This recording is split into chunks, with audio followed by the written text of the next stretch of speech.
Assalamualaikum warahmatullahi wabarakatuh. Alhamdulillahirabbil alamin wassalatu wassalamu ala asyrafil anbiya'i wal mursalin wa ala alihi wa sahbihi ajma'in. Qala Allah fil Qur'an a'udzu billahi as-sami'il 'alim minasy syaithanir rajim. Bismillahirrahmanirrahim. Balil insanu ala nafsihi basirah walau alqa ma'azira. Bahkan manusia itu sangat mengetahui akan diri atau jiwanya sendiri meskipun ia memberikan alasan-alasan. Shadaqallah wa shadaqa rasuluhu wa ba'd. Jamaah, alhamdulillah pada kesempatan hari ini kita bertemu kembali setelah bulan kemarin saya tidak hadir karena tidak begitu fit. Bisa dibilang sakit, tapi saya melihat karena sebab sangat kelelahan saja.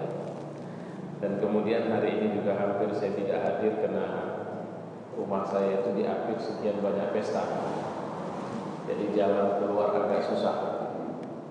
Dan saya mohon izin juga karena salah satu yang mengadakan acara pernikahan itu persis dekat dengan rumah saya dan meminta agar saya memberi tausiah pagi ini. Pelajaran kita adalah sebenarnya ini melompat, tapi saya ingin mengambil pelajaran ini untuk menjadi catatan sama kita. Berapapun yang nanti bisa saya sampaikan, mungkin kalau tidak selesai kita akan sambung di pengajian yang mendatang tentang teknik untuk membersihkan jiwa. Jadi artinya begini, kita ini lahir fitrah, dan fitrah kita gak pernah keganggu itu. Manusia itu ya manusia, sejahat apapun dia tetap manusia. Gak ada orang yang jahatnya luar biasa kemudian dia berubah dari keasliannya sebagai manusia. Walaupun dalam Al-Quran ada dijelaskan, ada orang yang posisinya sudah sampai pada tingkat dia itu sebagai syaitan. Jadi syaitan dalam arti kata dia berfungsi untuk merusak. Hidupnya adalah untuk bagaimana orang lain tidak dekat, tidak taat kepada Allah Subhanahu wa taala. Ada orang yang sudah seperti itu. Saya mohon maaf menggolongkan pengedar narkoba, pelacur, itu penjual minuman keras, pembuat sarana perjudian, ini masuk kategori syaitan manusia ya semua. Tapi beda sama iblis dan bala tentaranya. Kalau iblis dan bala tentaranya memang dari lahir sampai mati sudah seperti itu. Manusia yang jadi syaitan itu kena beberapa sebab saja, dan dia masih bisa kembali ke jalan Allah Subhanahu wa taala. Seorang pembunuh yang membunuh sampai 100 orang sekalipun diceritakan oleh Nabi sallallahu alaihi wasallam itu masih bisa kembali ke jalan Allah Subhanahu wa taala. Walaupun tadi saya mengatakan pelacur itu masuk kategori setan, artis-artis yang pakaiannya enggak benar itu setan itu semua. Ya, mungkin kalau mereka dengar sakit kali hati orang itu. Masalahnya saya tidak mengatakan merekanya. Mereka terjebak pada perilaku setan. Yang perilaku itu telah menyebabkan orang lain rusak. Jadi setiap perilaku yang secara sadar dia tahu betul bahwa dengan perilaku itu orang lain akan rusak, dan dia memang menargetkan kerusakan orang lain itu, maka dia setan. Karena setan itu sebenarnya bukan pada penamaan atas seseorang atau satu makhluk, tapi setan itu lebih karena ketika seorang berpredikat atau mengerjakan satu pekerjaan yang sifatnya pekerjaan itu untuk merusak orang banyak, menghambat orang banyak dari jalan Allah, dari tunduk kepada Allah, dari beribadah yang benar, itu syaitan itu. Makanya dalam Al-Quran ada pernyataan minal jinnati wan nas. Siapa yang kemudian memberi was-was dalam diri kita? Dari kalangan syaitan dan manusia. Mudah-mudahan dan semoga Allah jaga kita untuk tak sampai ke derajat yang seperti itu. Yang menjadi catatan kita adalah jiwa kita itu setelah lahir mengalami proses interaksi dengan dunia luar, dalam hal ini lingkungan kita, dan itu bisa bersih dan bisa kotor. Ditambah lagi interaksi lingkungan itu bisa buat bersih atau kotor. Iblis dan bala tentaranya juga tidak pernah membenarkan atau membiarkan kita dalam keadaan bersih terus. Jadi jangan bilang, oh saya berada di posisi aman, di zona aman. Maksud zona aman apa? Saya biasa ke masjid, saya biasa baca Quran. Maka saya mau bilang, kebiasaan itu malah, dan kalimat itu malah sudah menunjukkan berhasilnya bala tentara iblis merusak ibadah kita. Karena saya sering mengatakan, kalau kita beramal soleh, seperti buang air kecil sajalah, atau buang air besar. Karena tidak ada orang yang buang air itu setelah keluar dari tempat dia buang air, dia akan pamer sama orang banyak, atau dia akan menceritakan amalnya itu kepada orang banyak. Ya. Bahkan ketika orang bertanya pun dia sering memberikan jawaban yang tidak jelas. Dari mana? Dari belakang. Dari mana? Dari toilet. Tidak dia bilang dari mana? Inilah aku mau cerita sama kamu. Ya, sampai detail peristiwanya cerita. Tidak ada itu. Artinya kalau kita mau belajar keikhlasan, kita belajar dari orang yang buang air itu. Atau kita belajar dari orang tua yang walau seorang anak yang lahir di rumahnya itu adalah anak yang tidak sehat secara fisik sekalipun, dia tidak akan mengurangi kasih sayangnya. Saya pernah jumpa seorang ibu yang dari kecil anak itu tidak pernah bisa bangkit dari tempat tidur sampai dewasa, bukan cuma sampai dewasa, sampai anak itu berjanggut dan tidak bisa tak bangkit dari tempat tidurnya sampai meninggal. Tapi saya tidak melihat kasih sayang ibunya berkurang kepadanya. Pertanyaannya, apa yang diharapkannya dari anak yang tidak berdaya itu? Kalau mau dipakai bahasa orang tua sekarang, tidak punya masa depan. Sulit untuk bisa dibilang memberikan bakti sama orang tuanya. Karena sebab ya, dia tidak produktif, dia malah menjadi beban bagi orang tuanya. Ya, seorang ibu yang mengaji di rumah, dia punya anak yang cacat 18 tahun sekarang umurnya. Dia bertanya kepada saya, boleh nggak kalau saya berdoa kepada Allah agar anakku di luar meninggal dari aku? Saya mengatakan doanya saja yang perlu dibetulkan. Walaupun secara prinsip boleh, saya bilang. Karena saya memahami apa yang dia maksud. Dia khawatir kalau dia di luar meninggal, maka tidak ada yang akan merawat anaknya itu. Dia mau usia dia lebih panjang dari usia anaknya, supaya dia bisa merawatnya. Pertanyaannya, untuk apa dirawat? Mohon maaf saya, kenapa tidak dibiarkan mati sajalah? Mungkin terlalu kasar kalimat saya. Itulah yang saya maksud dengan kasih sayang. Dan beramallah kepada orang banyak seperti orang tua terhadap anaknya, yang dia tidak memikirkan apa yang akan dikasih orang sama dia. Ada orang salah sama kita, menyakitkan hati kita. Sudah, bagaimana cara supaya tidak putus silaturahim? Tolong pahami, orang yang memutuskan silaturahim itu belum tentu orang yang berbuat salah kepada kita. Mungkin kita yang disakiti yang memutuskan silaturahim sama dia. Kenapa? Karena ketika ada sebuah peristiwa dan itu menyakitkan hati kita dan dilakukan oleh orang lain kepada kita, maka masing-masing orang ini dituntut untuk melaksanakan satu amal soleh. Yang bersalah dia dituntut untuk minta maaf kepada orang yang dia bersalah kepadanya, melakukan kesalahan. Sementara yang disakiti itu dia dituntut untuk memaafkan. Nah, saya mau sampaikan ini. Antara minta maaf dengan memaafkan itu tidak harus saling terkait satu sama lain.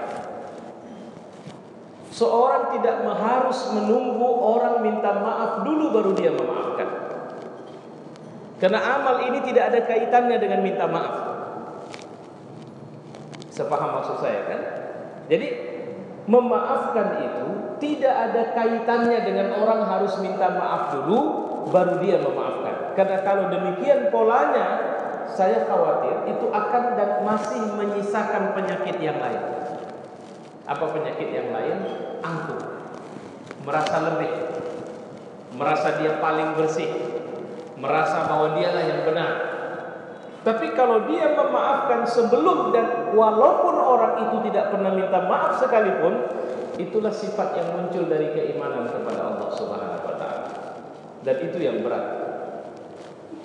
Karena seringkali kita menghambat memaafkan orang karena orang itu belum pernah minta maaf, tidak peduli kepada kita. Dia merasa orang itu merasa lebih hebat. Siapa pula dia? Apa pula dia? Kenapa pula dia? Itu yang sering muncul. Tidak akan pernah aku ijak rumahnya karena dia yang bersalah. Terkadang ini muncul di antara dua saudara kandung. Si abang tidak mau minta maaf kepada si adik tidak mau minta maaf kepada abangnya. Si abang karena setan mengingatkan bahwa kau abang, adikmu yang harus datang kemari.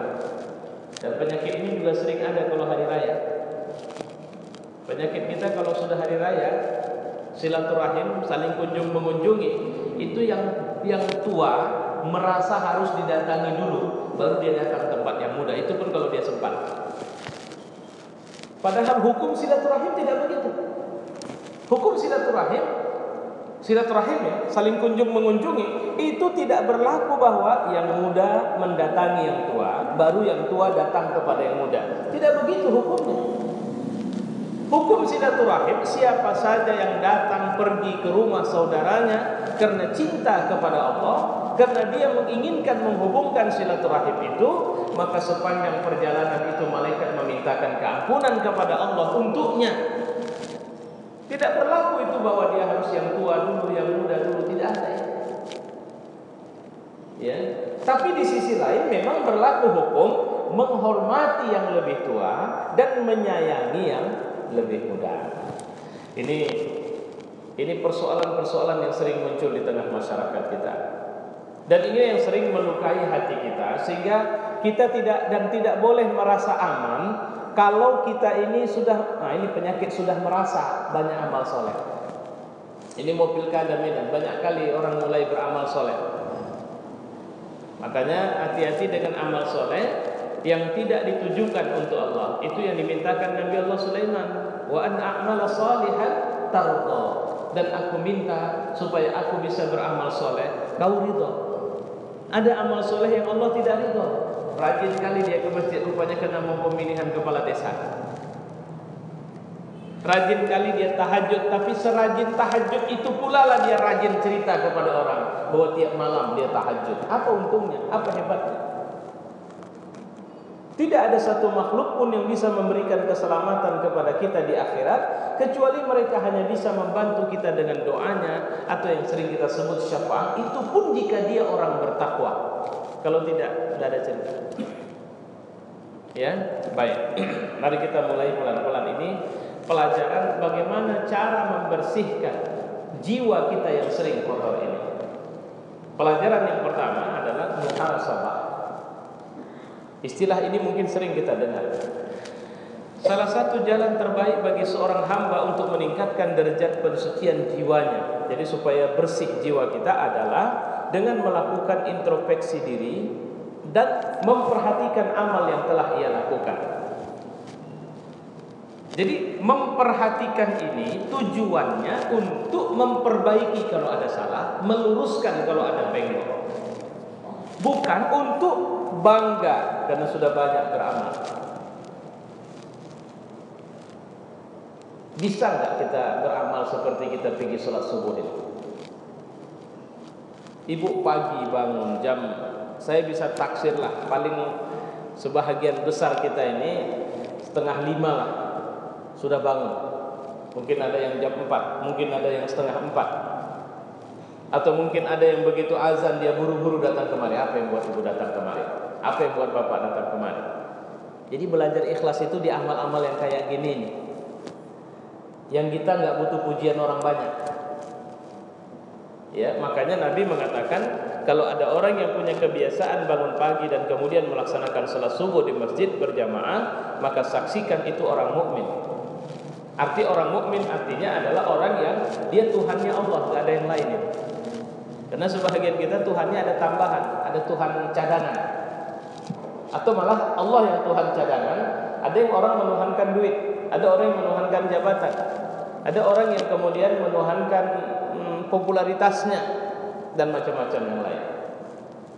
Jadi harus introspeksi, harus melihat amal, apa yang sudah terjadi pada amal kita. Apakah kebiasaan tahajud kita itu? Nah, satu contoh misalnya. Ada banyak orang dia sholat duha. Apalah untungnya sholat duha rupanya? Seringkali dihubungkan dengan rezeki. Saya mau tanya, apa itu rezeki? Kalau ada kuis, kuis apa itu? Alah, salah satu kuis di TV itu urutan pertama, survei membuktikan. Nah, rezeki yang muncul paling banyak pasti duit. Iya kan? Urutan kedua apa? Harta. Apalagi rezeki? Duit, harta. Apalagi? Dapat lotre, sama saja duit. Pernah nggak ibu menganggap bahwa bapak menganggap bahwa diberikan amanah untuk mengurusin umat, mengurusin masjid itu rezeki? Pernah nggak menganggap bahwa diberikan kemudahan bangun setiap malam untuk tahajud bahwa itu juga rezeki? Pernah nggak menganggap bahwa diberikan kemudahan di tengah kesibukan yang luar biasa kita membaca Al-Quran, bahkan bisa merutinkan 1 hari 1 juz, itu juga rezeki? Pernah nggak menganggap bahwa alhamdulillah memang harta aku tak banyak, tapi Allah memberi rezeki kepadaku anak-anak soleh yang mereka itu dekat kepada Allah, mereka itu ingat kepada Allah, bahkan ketika aku melemah mereka mengingatkanku. Bukankah itu rezeki yang tidak bisa dibeli? Tapi malangnya yang begini-begini nggak kita anggap ya. Yang kita anggap, ya Allah bagusnya rezekimu kemarin baru naik kereta, sekarang udah naik mobil. Nah itu rezeki sama kita. Padahal hati-hati, ketika kita menganggap harta yang kita simpan adalah rezeki, Allah belum tentu menganggap itu sebagai rezeki yang Dia kasih sama kita, tapi istidraj yang akan menyusahkan kita nanti di yaumul akhir ketika kita dihisab oleh Allah Subhanahu wa taala. Maka cobalah renung-renungkan, ada berapa banyak rezeki yang sebenarnya Allah kasih sama kita. Apakah sekarang ini Allah sedang kasih rezeki sama kita? Ya, karena kita datang sholat subuh kemarin. Ini rezeki luar biasa ya. Ya, baik. Jika ia mendapati amalan baik, maka ia akan memuji Allah karenanya dan bertekad meningkatkan amal baik itu. Makanya mintalah rezeki kepada Allah. Bisa berangkat haji itu rezeki, bisa berangkat umroh itu rezeki. Ada orang yang ini, mungkin sebahagian kita tidak tahu, sekitar 5 hari yang lalu orang tua saya, abah saya meninggal dunia, dan itu proses menuju umroh. Dia menyatakan betapa senangnya hatinya karena dia mau berangkat, tapi ternyata Allah tidak kasih rezeki bisa berangkat. Rezeki dia cuma sampai pada tingkat meniatkannya, tapi mungkin rezeki di tingkat niat ini jauh lebih tinggi nilainya dari rezeki bisa berangkat sampai ke sana. Kenapa? Karena rezeki di tingkat niat itu terjaga ketimbang yang berangkat. Bisa jadi yang berangkat bermasalah di sana, membuat kesalahan di sana. Ya. Jadi apa yang sebenarnya menjadi catatan di sini? Nah, kita harus memperhatikan ketika Allah sudah memilih kita untuk melakukan kebaikan, bersyukurlah kepada Allah. Itu saja. Itu konteksnya. Jadi kita bisa melaksanakan salat subuh, alhamdulillah. Kita bisa salat asar, salat zuhur nanti, salat asar, salat maghrib. Kita bisa menunaikan amanat yang dimintakan saudara kita kepada kita. Kita bisa silaturahim hari ini. Bahkan Nabi mengatakan kalau ada orang yang bersekutu amalnya sebelum subuh, dia membantu orang susah, kemudian dia mengunjungi orang sakit, kemudian dia mengantarkan orang meninggal ke kuburnya, maka ini orang ahlul jannah ya. Jadi bersekutu dari malam sampai pagi, 3 amal ini bisa dilakukan ya. Nah, baik. Tahap pertama yang mesti dilakukan untuk bisa sampai pada kebaikan amal, tadi saya duduk di sini, saya khilaf di sini apa di situ. Saya dikirimi sebuah foto seorang anak yang pakai jilbab, mukena kayak ibu-ibu. Foto itu kemudian muncul pertanyaan, Ustaz, apakah mukena seperti ini boleh dipakai? Saya jawab tidak boleh. Kenapa? Ini hati-hati ya, saya perlu ingatkan, jadi teringat saya tadi. Karena mukena itu bergambar tokoh kartun. Jadi jangan asal-asal. Sekarang banyak orang ibadah terjebak pada syubhat. Dia tidak tahu itu boleh atau tidak boleh. atau dia bertahan pada sesuatu yang tidak boleh itu. Nah, ini kita harus muhasabahin. Saya sudah memperhatikan banyak ustadz sudah mulai merangkap jadi artis. Kemarin saya lihat di satu TV, Guntur Bumi itu kan sudah keluar, terus mengisi tablik akbar di satu tempat, menyanyi sama istrinya. Berdakwah ya berdakwah. Tapi Pak Ustadz, ini kan pujian, hati-hati. Setan itu nyuruh kita untuk memuji-muji Allah dengan menyanyi, tapi kemudian membuat kita lupa dari Al-Quran. Kita tidak bisa baca lagi, kita tidak bisa hafaz lagi. Kita tidak dekat dengan hadis-hadis Nabi. Ya sebentar-sebentar yang penting kan dia menyejukkan hati. Itulah yang dibuat oleh orang-orang Kristen. Allah menyebut mereka dengan wadad-dallin, ad-dallun. Mereka itu tersesat. Jadi jangan asal-asal yang sama kayak umrah saya terakhir kemarin. Saya melihat sudah banyak amal bid'ah di sana. Jelas-jelas bid'ah. Walaupun saya tidak suka menyebut kata bid'ah selalu kebenaran. Tapi yang saya tengok itu hakul yakin itu bid'ah. Dan Allah marah sama yang begitu itu. Masa mereka sa'i pakai menyanyi? Dulu orang-orang jahiliyah sa'i itu menyanyi, bertepuk tangan, bersiul-siul. Dan itu dilakukan mereka dengan menyanyi. Walaupun nyanyiannya nyanyian agama. Walaupun nyanyiannya sebutan atau lafaz-lafaz zikir. Itu yang kita harus muhasabah. Kita harus pulang kepada rel Islam yang seharusnya. Tapi mohon maaf saya tidak mau terjebak kemudian untuk menganggap atau menganggap wilayah khilaf adalah wilayah yang tidak khilaf. Seperti kemarin beberapa waktu yang lalu ada pertanyaan yang sedikit saya berpanjang untuk mempersoalkan masalah khilaf. Oh tidak, khilaf adalah ruang yang dikasih sebagai ruang kemudahan oleh Allah. Saya mohon maaf ini kok jadi lari kemari. Tapi saya ini bahasa introspeksi. Saya orang yang tidak terbiasa salat subuh itu dengan kunut. Tapi saya terbiasa kalau saya jadi makmum, jika imam kunut saya akan mengangkat tangan saya. Kenapa? Karena ini ada ikhtilaf, ini ada berbeda pendapat. Ketika saya berbeda pendapat, posisi saya menjadi makmum, saya harus ikut imam saya. Itu dilakukan oleh Syekh Abdul Rahman Sudais ketika dia menjadi imam Masjid Istiqlal. Pada saat salat Jumat, dia memulai basmalah dengan Fatihah dengan basmalah dan membaca ayat dengan basmalah. Terkesan bahwa tidak ada perbedaan dengan kan itu yang dimaksud. Kalau kita faham, kita mengerti ada berikhtilaf, orang enggak berpecah sama kita.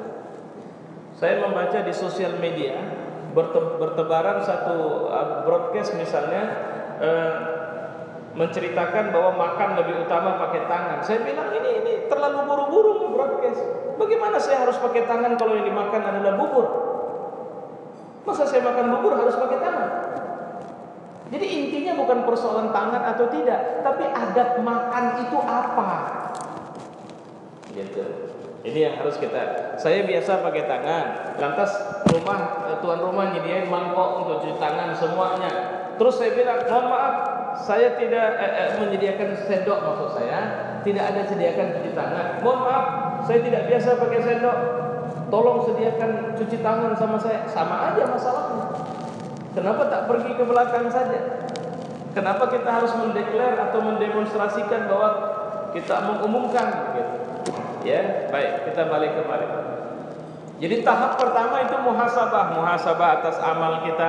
Apakah amal kita ini tidak terjebak syubhat atau sudah terjebak syubhat, atau amal kita ini lebih karena syahwat? Ada berapa banyak ibu-ibu yang kalau sore-sore ikut-ikut nengokin batu entah apa yang diinginkan dari situ. Padahal berapapun harga batu itu tidak akan membuat akhirat dia jauh lebih aman dari dunia dia. Bahkan saya khawatir batu-batu yang dia tungguin tiap pagi di tukang jualan batu itu. Ini saya nggak bilang bapak-bapak karena fenomenanya sudah mulai ke ibu-ibu saya lihat. Kalau bapak-bapak sudah tak perlu disebut. Berapa kali saya melintas di tempat-tempat itu saya lihat omak-omak sudah mulai berdiri di situ. Padahal berapapun harga batu itu, saya khawatir itu akan lebih banyak membuat kita susah di akhirat ketimbang kita bisa selamat di akhirat karena batu itu. Ya, baik. Apa itu muhasabah? Muhasabah adalah memperhatikan dan merenungkan hal baik dan buruk yang telah dilakukan. Alhamdulillah saya sudah punya kebiasaan tahajud ya Allah, tapi saya belum menikmatinya. Saya ingin tahajud itu saya dekat betul sama Allah. Itu muhasabah. Alhamdulillah saya sudah punya kebiasaan baca Quran. Saya sudah bisa latih diri saya 1 hari 1 juz. Cuma itu tak tahu saya apa yang saya baca. Ya Allah, mudahkan saya untuk bisa mengerti artinya. Ini tadi Masya Allah Imam kita tadi. Saya kalau Bapak yang baca saya senang sekali, karena ada perasaan berbeda begitu. Ya. Sampai afwan ini detak saya, hati saya tadi waktu saya tidak tahu, sebenarnya saya belum begitu akrab secara emosional dengan kenaziran kita. Tapi saya meyakini bahwa ini orang-orang ikhlas ya. Gitu. Jadi beliau membaca surat tadi sentuhannya ke hati. Memang alhamdulillah juga dengan ayat yang memang mudah sekali menyentuh ke hati. Coba kalau awak tak tahu artinya, apa yang dibilang Bapak itu? Tak tahu kita. Maka mintalah sama Allah supaya kita dimudahkan untuk bisa memahami makna atau artinya. Ya. Jadi ada upaya terus untuk memperhatikan kenapa aku bisa terjebak terus di sini ya. Kemarin seorang teman menangis terseduh-seduh telepon ke saya, minta supaya saya ikut berdoa dan juga membantu bagaimana dia keluar dari kesulitan masalahnya. Dulu saya pernah menasihati kepadanya untuk dia berhenti dari jabatannya. Jangan teruskan di situ. Karena itu wilayah syubhat yang kau tidak bisa melawannya. Bahkan aku khawatir kau akan terjebak di situ. Dan hari ini dia terjebak di situ. Dia menangis karena tidak ada 1 rupiah pun uang dia manfaatkan dari jabatannya itu, tapi dia dituntut untuk memberikan uang agar dia selamat dari kasus hukumnya. Itu yang dia tangiskan. Saya bilang, wilayah hidupmu itu bukan wilayah orang yang baik-baik. Itu wilayah para binatang. Itu wilayah orang yang tidak punya belas kasihan. Karena uang itu Allah benarkan untuk bisa diambil orang dengan cara yang halal dan bisa diambil dengan cara yang haram. Bisa diambil dengan cara baik-baik dan bisa diambil dengan cara merampas. Itu uang, itu harta. Tapi surga tidak bisa diambil dengan cara yang tidak benar. Itu banyak orang kafir kaya karena untuk ambil uang itu. Dan sekarang dia berada di situ. Dia orang yang tidak pernah mengambil dengan cara yang tidak benar, tapi dia berada di pusaran orang yang menjadikan uang itu sebagai Tuhan. Maka orang bisa menjegal, bisa membunuh, bisa sebagainya. Karena itu bukan dunianya. Ya, saya berdoa kepada Allah agar Allah jadikan dia, dan saya menganggap fitnah bagi agama dan fitnah bagi orang-orang baik jika dia bisa terjebak atau terjerat di situ. Tapi fitnah itu sudah terjadi.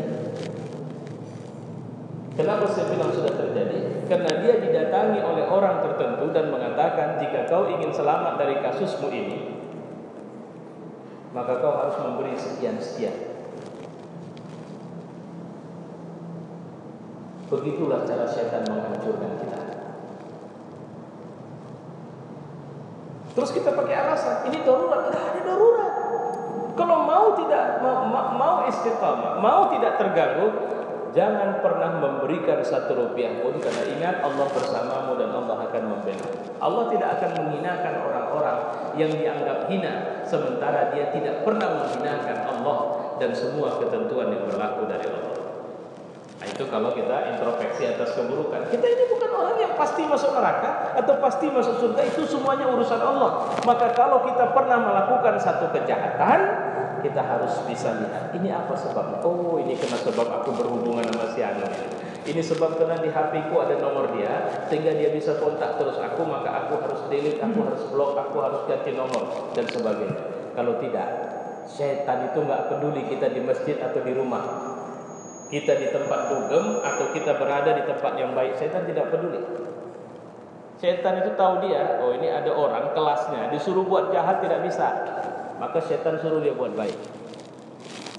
Atau kemudian memasuki wilayah yang jahat dengan alasan ini dakwah. Saya punya teman, waktu saya masih menjadi anggota dewan, dia orang baik. Dia tidak pernah buat jahat setahu saya. Tapi kejahatan pertama yang dia harus hati-hati, semoga Allah selamatkan dia karena dia masih menjadi anggota dewan sekarang, adalah dia ingin tahu bagaimana itu dunia gemerlap. Sehingga satu waktu dia secara khusus menyediakan waktunya hanya untuk melihat saja, kata dia. Nggak yang lain-lain, dia cuma mau tahu aja. Jadi dia pergi ke tempat itu. Arti dunia gemerlap ini di sini tempat perempuan bisa dipesan segala model, merek, usia. Dia datang ke situ, sampai ke depannya dia cerita sama saya, sampailah kami di depan tempat itu dan supir kami bilang bahwa aman Pak, Bapak tinggal pesan mana saya bisa aturkan. Saya muncul rasa takut, saya pulang. Apa saya bilang? Itu tahap pertama, setan sudah berhasil untuk mengajakmu ke sana. Dan tolong jangan lagi melakukan di tahap kedua. Karena setan pada tahap kedua dia akan bilang, enggak apa-apa, kau masuk aja di dalam, kau minum saja, enggak usah yang lain-lain. Nanti kalau ada perempuan datang pun kau usir saja. Yang penting kau sudah tahu, itulah dunia jahat itu.